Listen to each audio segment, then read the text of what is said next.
Hi friends, രാവിലെ തന്നെ പിരിമുറുക്കത്തിൻ്റെയും സമ്മർദ്ദത്തിൻ്റെയും ഇടയിൽ കൂടി മനസ്സിങ്ങനെ കൈവിട്ടു പോകുമ്പോൾ പ്രത്യാശയോടെ ജീവിക്കാൻ നമ്മൾ പ്രയത്നിക്കുന്നത് കഴിഞ്ഞ നാളിലെ നല്ല നല്ല ഓർമ്മകളാണ്. വീണ്ടും നാളെ നമുക്ക് നല്ലത് വരുമെന്നുള്ള കാഴ്ചപ്പാടുകളാണ് ഓരോ ദിവസവും നമ്മെ പ്രത്യാശയോടെ ജീവിക്കാൻ സഹായിക്കുന്നത്. രാവിലെ തന്നെ മോളെ സ്കൂൾ വിടാൻ വേണ്ടി ബസ് കാത്തിരിക്കുകയാണ്. അവളെ സ്കൂൾ വിട്ടിട്ടതിന് ശേഷം ഞാൻ വീട്ടിൽ വന്നു. പിന്നീട് ഞാൻ കുറച്ച് ചെടിയൊക്കെ നട്ടു. എനിക്ക് കുറച്ച് ചെടികളൊക്കെ നടാനുണ്ടായിരുന്നു. അതൊക്കെ നട്ടു. നടുന്നതാണ്.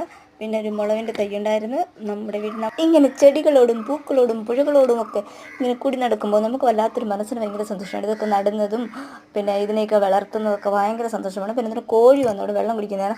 അവൾ വെള്ളം കുടിച്ചു കഴിഞ്ഞതിന് ശേഷമാണ് ഞാൻ അവിടെ നട്ടത്.